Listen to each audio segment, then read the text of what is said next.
What is a parody? You're a loser. According to the dictionary, it's an imitation with deliberate exaggeration for comedic effect. But what happens when something's so ridiculous you can't exaggerate any further? When it's so out there that it becomes a parody of itself? You wind up with something like Dustborn. So is Dustborn a good game? No, it's absolutely trash. And it's not just because of the politics of the game. I got the same philosophy about guns as I do about words. If you can use them to fight fascists, you use them. Oh my fucking god. Even ignoring the politics of the game, which is some of the craziest mask-off, on-the-nose insanity that I've ever seen, it is still just fundamentally not a good game. The story's awful, the characters are even worse. I would run into the same bug over and over where if I paused the game in the middle of a character's dialogue, it would break the character's animation and I couldn't progress until I restarted the entire game. Towards the end of my playthrough, it felt like they didn't even put parts of the game in. It took them 8 years to make this game, and I don't even know what they were doing for those 8 years because this 10 to 15 hour game still feels rushed. Like, what the fuck were you doing the whole time?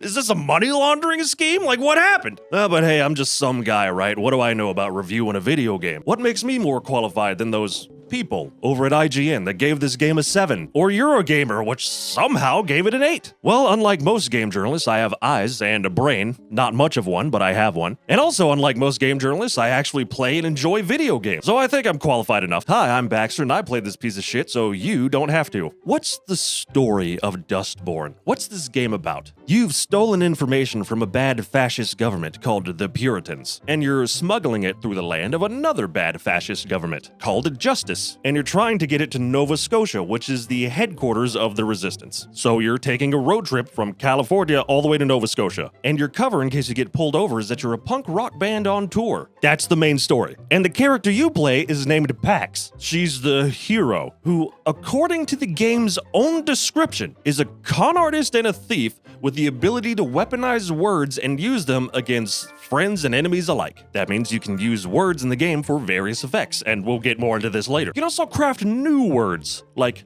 trigger. Let's trigger ourselves. Or normalize. This is normal. By catching what are called echoes. And these echoes are, well, echoes of a broadcast that happened 30 years ago, which is bad. And that's one of the first major weaknesses of this game, is that the story is written so poorly that I don't know if they ever fully explain what the broadcast is, but it created something called anomals, which are what Pax and most of the other members of the group are. What's an anomal, you may ask? Well, they're basically the X-Men. They all have different powers, but most of them are based on the power of words. Say hello to the power of words, kid. The protagonist, Pax, can use words to make people feel bad and manipulate them. Gnome can gaslight people. And I'm not joking, that's their actual power. There's a midget eco-terrorist that can heal wounds if he reads poetry. And some old Asian bitch that can do something because it's never really shown off or explained in the game. They just say it's amazing. Also, I say that most of the powers are based on spoken word because some of them aren't. Like the tank of the group, Sai can become hard as a rock, but I don't remember her ever saying anything to activate her power. Or your sister, who has super speed and can phase through walls. I don't think she has to say anything to activate her powers either. And I only bring this up because later on, you find this little girl and she's mute, but she can still use her powers. And everyone in the group is shocked and amazed that she can use her powers without saying anything. But at this point, we have like 2 or 3 people in the group that can use powers without saying anything. So why is this little girl a big deal? I don't know. The lore is all over the place and poorly explained and inconsistent at best. It's a fucking mess. But anyway, sorry, tangented a little bit there. Let's get back to the broadcast and these echoes, which is what I was talking about before. So you can hear parts of this broadcast in the echoes when you get close to them and go to catch them with your meme. Yes, that's what it's called, which is basically a Game Boy that somehow lets you see them.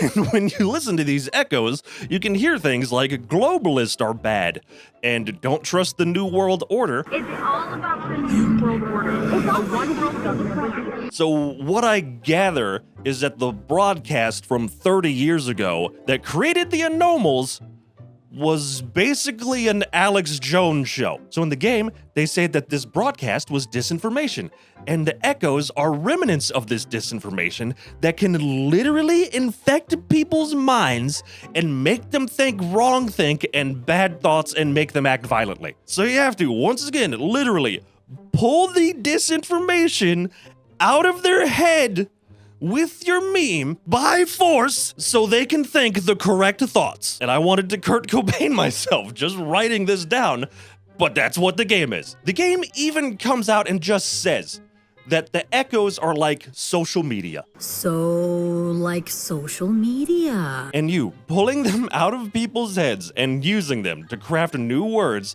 are like moderators on social media protecting us from disinformation. And the meme's like a moderator. Yup. And it's also just crazy to me on a personal level that the resistance in this game is supposed to be anti-government. And yet this broadcast, which the game calls dangerous disinformation, is warning people about the government. What did they mean by this? And there's more story to this game, but it honestly doesn't matter because it's not fleshed out at all. It's inconsistent at best. It's all stupid. Like, the game makes it a big point to hammer home that justice is like this fascist government and they can't be trusted and they're gonna kill you the first chance they get. Well, he went Nova. Either that killed him or justice did. But the nicest character that you meet in this game is a cop working for justice. He's been investigating you and following your trail. He even gives you like multiple chances after you've killed like 100 people.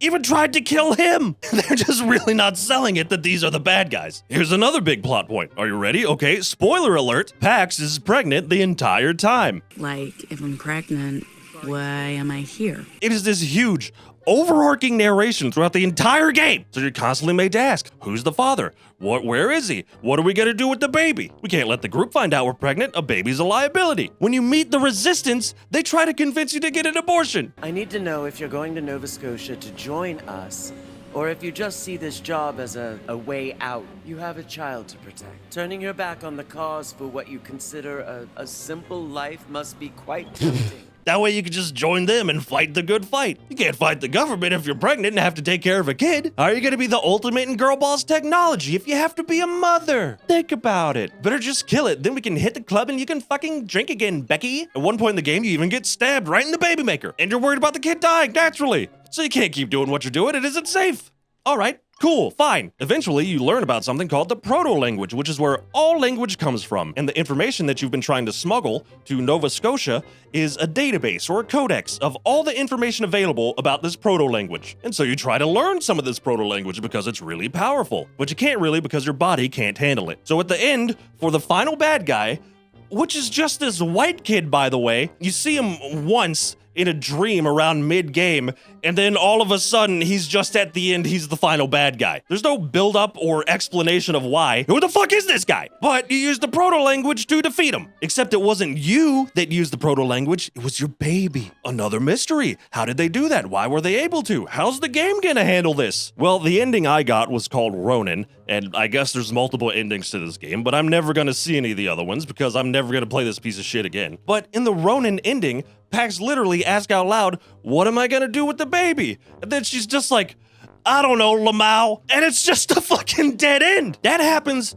with almost every single plot point of this game. I don't know if they just gave up or if they were fully expecting there to be multiple sequels to this story, but there's almost no closure to any story thread. But if there is, it's completely rushed and half-assed. Like at one point, towards the end, we're all just sitting in a diner eating, and then the game just fades to black, and all of a sudden we're just running through the woods under attack. I thought I skipped a cutscene or something. I even asked my chat, and I stream by the way, twitch.tv/Baxter with an E. Come hang out, there's my shill. But I asked my chat, I was like, did I miss something? Did I zone out? Did I hit a button and skip a cutscene? But no, they just forgot to put part of the game in. It's like someone came in and just looked at their watch and they're like, hey, it's been 8 years, let's wrap this shit up. And they just shipped it. There's other weird shit like the justice faction of the government. You know how it started in this game? It started because the timeline diverged during the JFK assassination. So instead of hitting JFK in the head, they hit Jackie. So JFK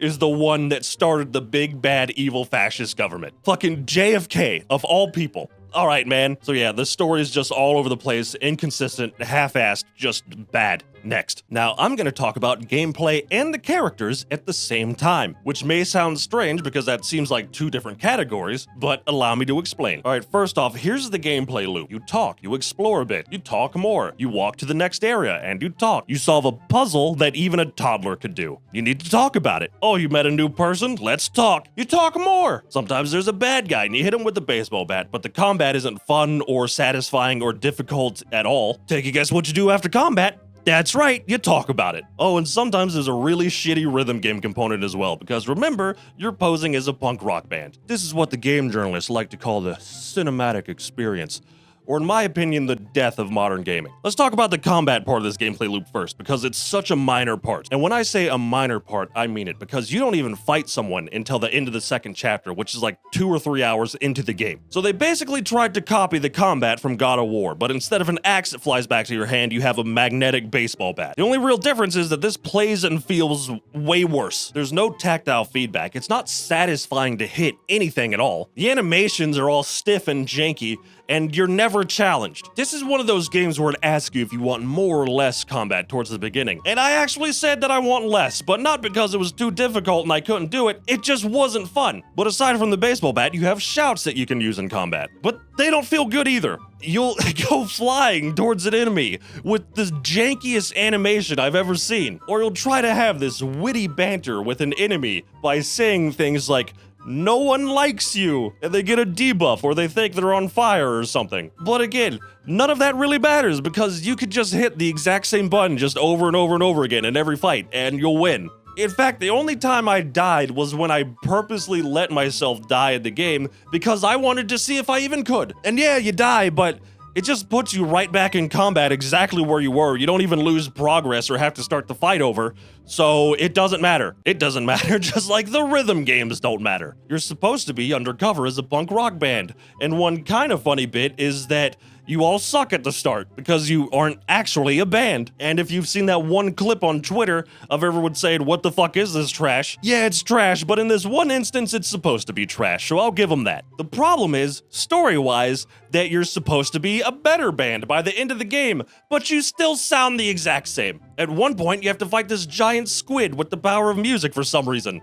Are we just doing this so the giant squid fucking kills itself? And all I could think about was the damage that Scott Pilgrim has done. In fact, I had more fun just putting the controller down during the music segments and making them miss every note and getting booed off stage. No trace. Keep it the kid grind.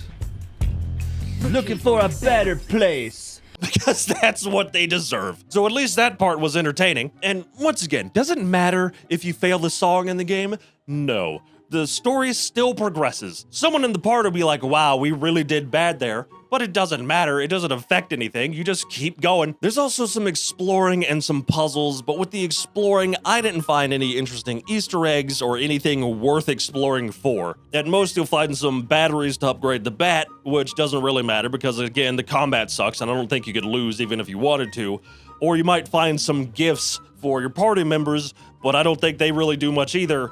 So there's no point. Just stick to the path.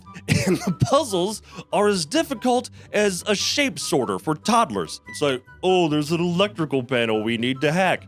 Who at our party hacks electrical panels? Theo. Oh, this door needs to be broken down. Who breaks down doors? Sigh. Oh, there's this phone number written down next to a payphone. Wonder if we should call the number. That's it. Luckily, or unluckily maybe, these are all very small parts of the game that the only purpose for them is to interrupt the monotony of the main part of the game, which is fucking talking. So you remember how I talked about the anomals and the power to weaponize words? Well, during the game, you'll have various dialogue options to try to force your way through a conversation and make it go your way. Or in combat, you could use your shouts and taunts and stuff to either make yourself stronger or damage your enemies. So yeah, about 90% of the gameplay loop is just talking. It's an interactive movie. What's less talking and more like shouting over everyone around you. See, one of the things they really push in this game are that your friends are like your family. That's what family is for. It's like someone just really liked that slogan from Olive Garden. But if that's the case, this family needs some fucking therapy because they all hate each other. Everyone is constantly interrupting everyone else. You won't make it across the Lady, border wearing that shirt. my name and the is open Pax. bull. No one listens, and they're just constantly putting each other down. If anyone shows any interest in anything, then everyone just pretends that they have no fucking idea what they're talking about. And they just talk down to them like they're an idiot, and they just reduce that interest into the most mundane thing possible, which I fucking hate! All I meant was that fort looks like something from She Wore a Yellow Ribbon. She wore what? Who's wearing a yellow ribbon? What's a fort? I'm so tired now. I don't know if this is Reddit core or whatever, but oh, you like television? I don't know why I'm giving this guy a Mexican accent, but I am. Oh, you like a television? So what, you just like staring at the pictures on a screen? Okay, that's cool, I guess. Oh, you like music? What's music? So you just sit around and listen to sounds? Oh, you like eating? They talk the same way an alien would talk in a 1950s sci-fi movie if an alien landed on Earth and we had to go and try to teach it how humans live. This might actually be the most insufferable group of characters that I've ever seen in a video game. Which, now that I think about it, I think this is why so many game journalists gave this game a high score. In fact, I know it is, because they say things like, the characters in this game remind them of themselves and their friends, which they would throw under the bus in an instant if they could get an ounce of clout out of it. We have characters like Gnome. Gnome has a giant portrait of themselves in their own apartment. They are narcissism personified, but they're also entirely useless and refuse to help any situation. Hey, no. No. Are you really not gonna help? Look, we both know I'm completely useless at this sort of thing. And if they do help, they act like it's just the biggest hassle on the planet, and how dare you ask them to do anything? And this is supposed to be your love interest. Oh, sorry, not love interest. It's a situationship. Insert fucking laugh track. Or Psy. Psy is at least tolerable to a degree because she's like a giant retarded golden retriever. She's just happy to be there. But she's a nervous wreck and she can't get her shit together. And she's just constantly freaking out. And you're just always tired of her, fucking up everything or making every situation worse. Trigger! What do you want from me? You're letting me down.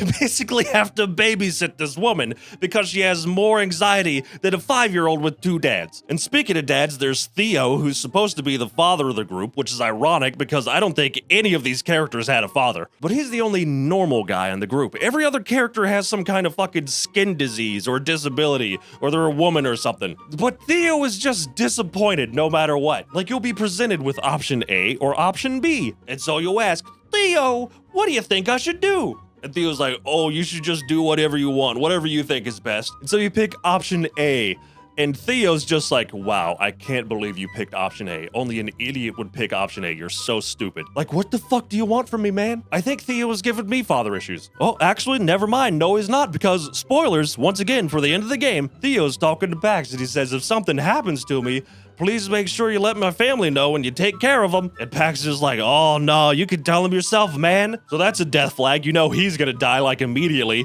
And he does. He gets fucking Thanos snapped by that random white kid that I was talking about earlier. And instead of being sad about it, no one gives a shit. Just immediately. They're like, well, that happened.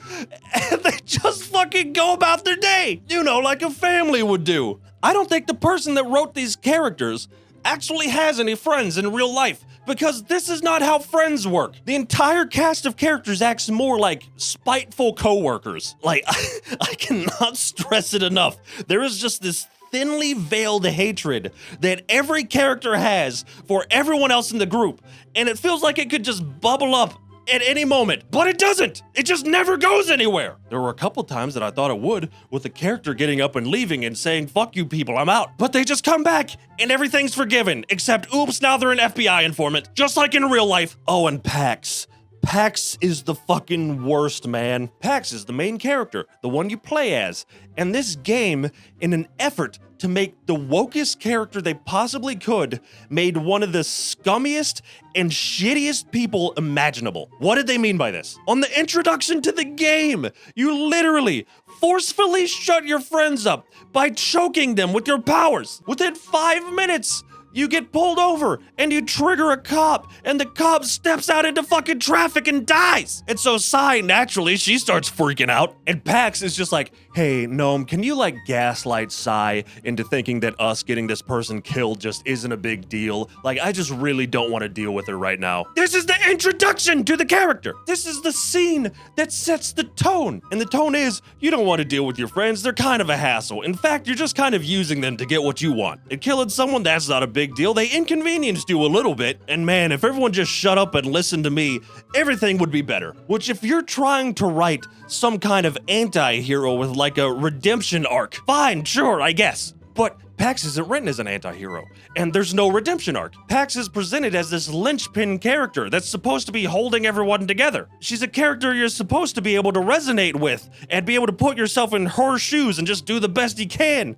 But she's such a fucking terrible person. And I'm not up here saying I'm some kind of saint that can do no wrong, you know, I'm just some guy. But Jesus Christ, man. She talks about family and friends nonstop, but she treats them like trash, and at best they're just a convenience that she can use. She talks about being fair and doing things for the community, but she will destroy anything that gets in her way, and she will steal and take anything that she thinks could be even a little bit useful to her. She's a serial manipulator, which is what her entire power is based on. There's even an entire arc where you have to go and see your sister, which you haven't seen in like 10 years, and you just manipulate her into thinking that you give a shit about what she's doing, but the only reason you're talking to her is because you want to get your Game Boy. So, now you know my ulterior motive for coming back here.